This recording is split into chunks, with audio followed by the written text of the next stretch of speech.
Hello hi നമസ്തേ നമസ്കാരം. ഇന്ന് നമ്മൾ ഒരുപാട് പേര് പരീക്ഷിച്ച് തളർന്നു പോയ ഒരു റെസിപ്പിയുടെ പെർഫെക്റ്റ് വേർഷനാണ്. അതുകൊണ്ട് ഞാൻ വളരെ എക്സൈറ്റഡുമാണ് കേട്ടോ.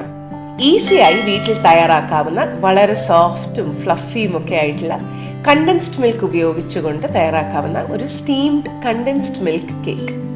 ആവിൽ പുഴുങ്ങിയെടുക്കുന്ന ഈ ഒരു അടിപൊളി കണ്ടൻസ്ഡ് മിൽക്ക് കേക്കിൻ്റെ റെസിപ്പിയാണ് അമ്മ നിങ്ങൾക്കായി ഇന്ന് പരിചയപ്പെടുത്തുന്നത്. നമ്മൾ ഒരുപാട് പേര്, ഇൻഫാക്ട് ഞാൻ തന്നെ ഒരുപാട് സ്റ്റീം കേക്ക് റെസിപ്പീസ് ട്രൈ ചെയ്തിട്ടുണ്ട്, പക്ഷെ ഒന്നും സക്സസ്ഫുൾ ആയിരുന്നില്ല. അപ്പോൾ അമ്മ ഇതാണ് ഉണ്ടാക്കാൻ പോകുന്നതെന്ന് പറഞ്ഞപ്പോൾ ഞാൻ ശരിക്കും വിചാരിച്ചത് ഒരു ഫ്ലോപ്പ് ആയിരിക്കുന്നു. പക്ഷെ അത് കഴിച്ചപ്പം ശരിക്കും പറയാലോ, ഞാൻ കഴിച്ചിരിക്കുന്ന ബേക്ക്ഡ് കേക്ക്സിനെക്കാട്ടിലുമൊക്കെ അടിപൊളിയായിരുന്നു ഈ ഒരു ആവിയിൽ പുഴുങ്ങിയെടുത്ത cake. I really loved it. അപ്പം എന്തായാലും നിങ്ങൾ വീഡിയോ കാണുന്നുണ്ടെങ്കിൽ അതിന് മുമ്പായി തന്നെ ചാനൽ സബ്സ്ക്രൈബ് ചെയ്യാൻ മറക്കരുത്. കൂട്ടത്തിൽ ആ ബെല്ലൈക്കൺ കൂടി ക്ലിക്ക് ചെയ്യുക, നമ്മളുടെ ഓരോ പുതിയ വീഡിയോസിൻ്റെയും നോട്ടിഫിക്കേഷൻ നിങ്ങൾക്ക് ലഭിക്കുവാനായി. ഞങ്ങളുടെ ഈ ജേർണിയിൽ നിങ്ങളും ഞങ്ങളോടൊപ്പം ഉണ്ടാവണം എന്ന് ഞങ്ങൾക്ക് നിർബന്ധമുണ്ട്. നിങ്ങൾ തന്നെയാണ് ഞങ്ങളുടെ ഏറ്റവും വലിയ സപ്പോർട്ട്. അപ്പോൾ കേക്ക് ഇഷ്ടപ്പെട്ടാൽ കമൻറ്റ് ചെയ്യാനും മറക്കരുത്. അമ്മയുടെ ആവിയിൽ പുഴുങ്ങിയെടുത്ത സ്റ്റീംഡ് കണ്ടൻസ്ഡ് മിൽക്ക് കേക്ക് കണ്ടിട്ട് മടങ്ങിയെത്താം. മിക്സിംഗ് ബൗളിലേക്ക് ഒരു 3 മുട്ടയുടെ മഞ്ഞ ചേർത്ത് കൊടുക്കാം. ഇനി അതിലോട്ട് ഒരു 300 ഗ്രാം കണ്ടൻസ്ഡ് മിൽക്ക് അതും കൂടി ചേർക്കാം. ഇതുപോലെ ഒരു സ്പാറ്റില ഉപയോഗിച്ച് മുഴുവനായും തന്നെ അതിലേക്ക് ചേർത്ത് കൊടുക്കണം. അതാകുമ്പോൾ ഒട്ടും വേസ്റ്റേജ് വരത്തില്ല. നന്നായിട്ടൊന്ന് മിക്സ് ആക്കി എടുക്കാം.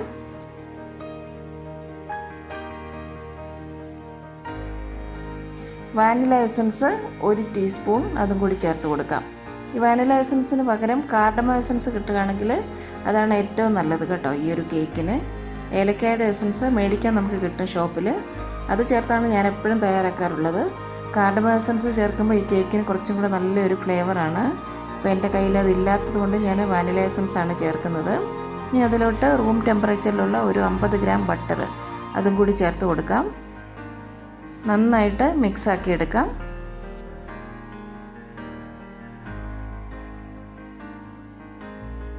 കൂടാതെ മൈദ 1 കപ്പ്, 125 ml കപ്പിൽ 1 കപ്പ് മൈദയാണ്.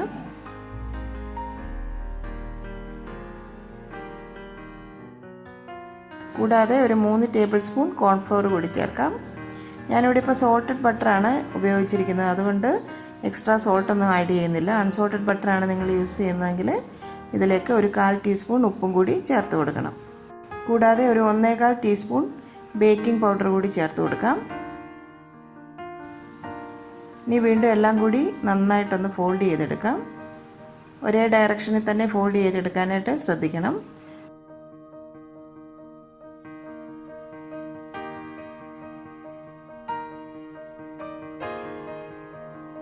സ്പാറ്റില കൊണ്ട് സൈഡിലുള്ള ബാറ്ററൊക്കെ ഒന്ന് സ്കൂപ്പ് ചെയ്ത് ഇതിലേക്ക് ഇട്ട് കൊടുക്കാം. ഇനി ഒരു ബൗളിലേക്ക് 3 മുട്ടയുടെ വെള്ള ചേർത്ത് കൊടുക്കാം. റൂം ടെമ്പറേച്ചറിലുള്ള മുട്ടയായിരിക്കണം. ഈ ഒരു ബൗളിലെ വെള്ളമയമോ ഓയിലോ ഒന്നും കാണാൻ പാടില്ല. അങ്ങനെ വന്നാൽ നമ്മുടെ മുട്ടയുടെ വെള്ള പതഞ്ഞ് കിട്ടാൻ ബുദ്ധിമുട്ടാകും. ഒരു ഇലക്ട്രിക് ബീറ്റർ കൊണ്ട് തന്നെ നന്നായിട്ട് ഇതങ്ങ് പതപ്പിച്ചെടുക്കാം.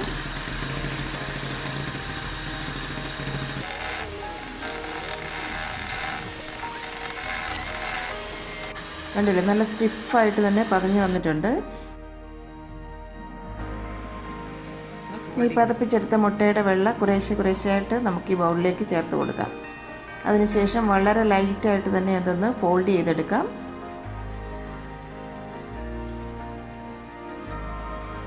ഇതുപോലെ അങ്ങ് ഫോൾഡ് ചെയ്തെടുക്കണം.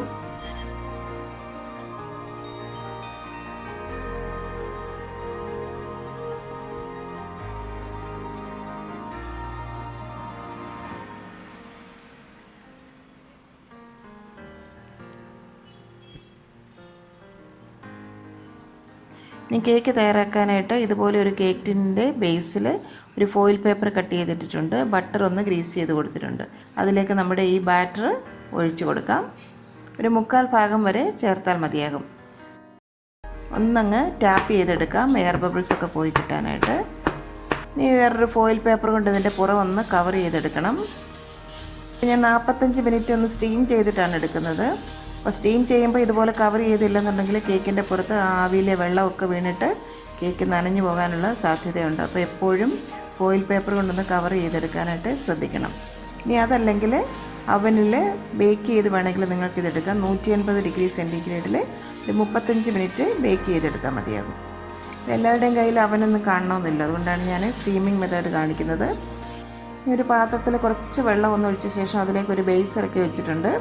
ഇനി നന്നായി സ്റ്റീം വന്നതിന് ശേഷം ഈ കേക്ക് ടിന്നെ അതിലേക്ക് ഇറക്കി വെക്കാം. അതിനുശേഷം ഒരു ലിഡ് കൊണ്ടൊന്ന് അടച്ചു വെച്ചതിന് ശേഷം ഒരു 45 മിനിറ്റ് നമുക്കിത് സ്റ്റീം ചെയ്തെടുക്കാം.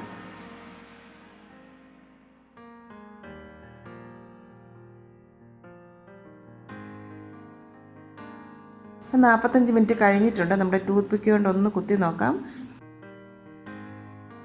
ഇതിപ്പോൾ നന്നായിട്ട് വെന്തിട്ടുണ്ട്. ഒരു 15 മിനിറ്റിന് ശേഷം നമുക്ക് ഈ കേക്ക് ഒന്ന് ഇൻവേർട്ട് ചെയ്തെടുക്കാം.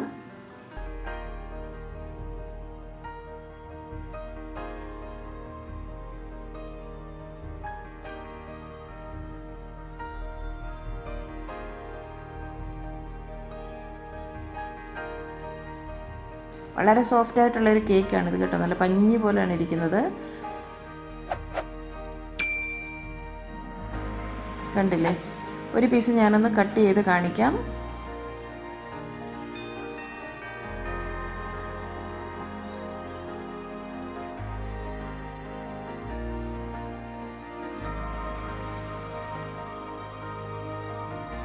നല്ല സോഫ്റ്റ് കേക്കാണ്. അവനിൽ ബേക്ക് ചെയ്യുന്ന അതേ ഒരു ടെക്സ്ചറിലാണ് നമ്മുടെ സ്റ്റീം കേക്കും കിട്ടിയിരിക്കുന്നത്. നല്ല സോഫ്റ്റാണ്, കണ്ടില്ലേ? പെട്ടെന്ന് തന്നെ നമുക്ക് തയ്യാറാക്കിയെടുക്കാം. വളരെ നല്ല ടേസ്റ്റിയുമാണ്.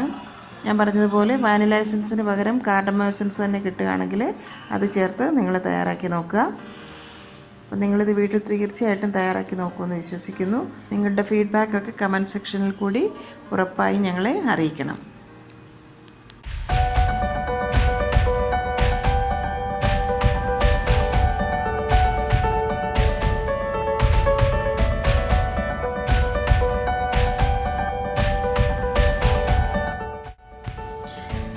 എൻ്റെ അമ്മയുടെ ഇന്നത്തെ ഈ റെസിപ്പി നിങ്ങൾക്ക് ഇഷ്ടമായെങ്കിൽ ഈ വീഡിയോ നിങ്ങൾ തീർച്ചയായും ലൈക്ക് ചെയ്ത് ഷെയർ ചെയ്ത് ഞങ്ങളെ സപ്പോർട്ട് ചെയ്യണം.